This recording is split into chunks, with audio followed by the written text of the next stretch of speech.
When you grow up, you tend to get told that the world is the way it is.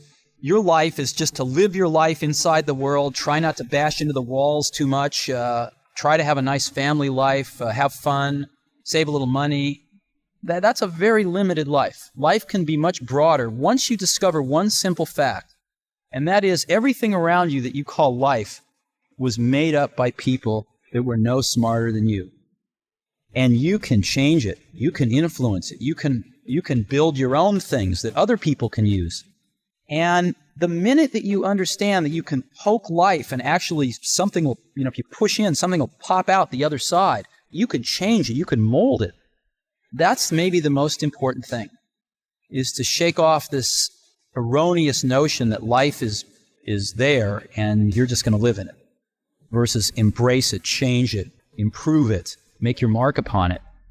I think that's very important. And however you learn that, once you learn it, you'll want to change life and make it better, because it's kind of messed up in a lot of ways.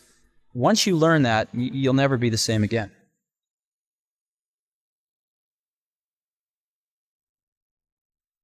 It's very interesting. I was worth about over $1 million when I was 23, and over $10 million when I was 24, and over $100 million when I was 25.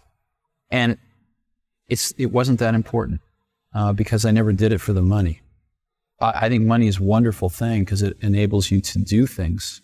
It enables you to invest in ideas that don't have a short-term payback and things like that. But especially at that point in my life, it was not the most important thing. The most important thing was the company, the people, the products we were making, what we were going to enable people to do with these products. So I didn't think about it a great deal.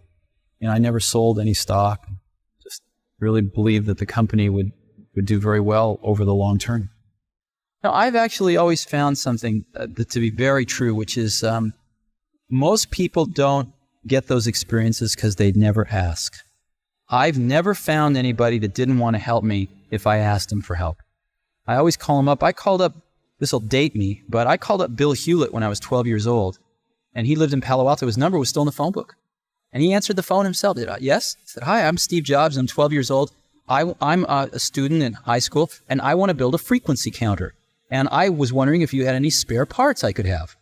And he laughed, and he gave me the spare parts to build this frequency counter, and he gave me a job that summer in Hewlett-Packard, working on the assembly line, putting nuts and bolts together on frequency counters. He got me a job in the place that built them. And I was in heaven. And I've never found anyone who said no or hung up the phone when I called. I just asked. And when people ask me, I try to be as responsive, to pay that debt of gratitude back. Most people never pick up the phone and call. Most people never ask. And that's what separates sometimes the people that do things from the people that just dream about them. You got to act. And you've got to be willing to fail. You've got to be willing to crash and burn, with people on the phone, with starting a company, with whatever. If you're afraid of failing, you won't get very far. A lot of people come to me and they say, "Well, I want to be an entrepreneur." And I go, "Oh, that's great. What's your idea?" And they go, "Well, I don't have one yet." And I say, "Well, I think you should go get a job as a busboy or something until you find something you're really passionate about, because it's a lot of work." And I'm convinced that about half of what separates the successful entrepreneurs from the non-successful ones is pure perseverance. It is so hard. You pour so much of your life into this thing. There are such rough moments in time that most people give up. I don't blame them. It's really tough, and it consumes your life. If you've got a family and you're in the early days of a company, I can't imagine how one could do it. I'm sure it's been done, but it's rough. Because it's pretty much an 18-hour-a-day job, 7 days a week for a while. So unless you have a lot of passion about this, you're going to not survive. You're going to give it up. So you got to have an idea, or a problem, or a wrong that you want to right, that you're passionate about. Otherwise, you're not going to have the perseverance to stick it through. And I think that's half the battle right there. My entire life's been spent only in one industry, which is this one. But I've been in it now for about 15 years, and I've seen a lot of people make a lot of things. I've seen a lot of people fail a lot of things. And my point of view on this, or my observation, is that the doers are the major thinkers. The people that really create the things that change this industry are both the thinker-doer in one person. And if we really go back and we examine, did Leonardo have a guy off to the side that was thinking 5 years out in the future what he would paint or the technology he would use to paint it? Of course not. Leonardo was the artist, but he also mixed all his own paints. He also was a fairly good chemist, knew about pigments, knew about human anatomy, and combining all of those skills together, the art and the science, the thinking and the doing, was what resulted in the exceptional result. And there is no difference in our industry. The people that have really made the contributions have been the thinkers and the doers. A lot of people, of course, it's very easy to take credit for the thinking.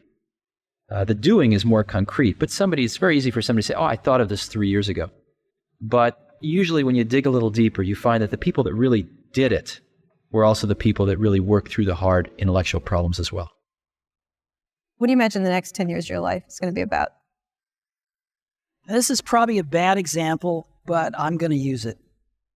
When this whole thing with Gizmodo happened, I got a lot of advice from people that said, you've got to just let it slide. You shouldn't go after a journalist because they bought stolen property and they tried to extort you. You should let it slide. Apple's a big company now. You don't want the PR. You should let it slide. And I thought deeply about this, and I ended up concluding that the worst thing that could possibly happen as we get big and we get a little more influence in the world is if we change our core values and start letting it slide. I can't do that. I'd rather quit. You know, you go back 5 years ago, what would we have done if something like this happened? You go back 10 years ago, we had the same values now as we had then. Maybe a little more experience, certainly more beat up, but the core values are the same. And we come into work wanting to do the same thing today as we did 5 or 10 years ago, which is build the best products for people.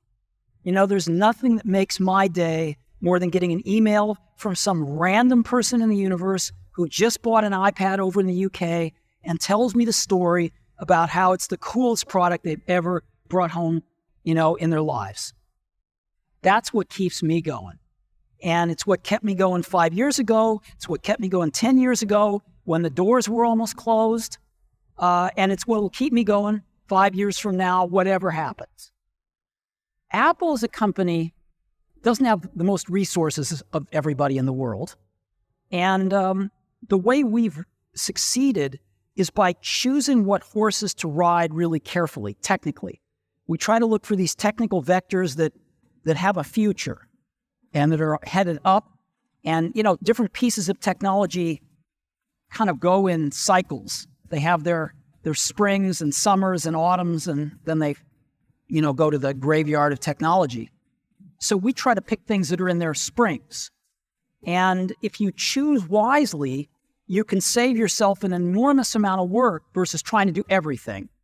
And you can really put energy into making those new emerging technologies be great on your platform, rather than just okay because you're spreading yourself too thin.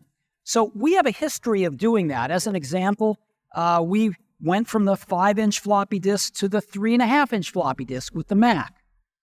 And there were some good reasons we did that. We got rid of the floppy disk altogether in 1998 with the first iMac. We also got rid of these things called serial and parallel ports, and we were the first to adopt USB, even though Intel had invented it. You first saw it en masse on iMacs. And so we have gotten rid of things. We were one of the first to get rid of optical drives with the MacBook Air.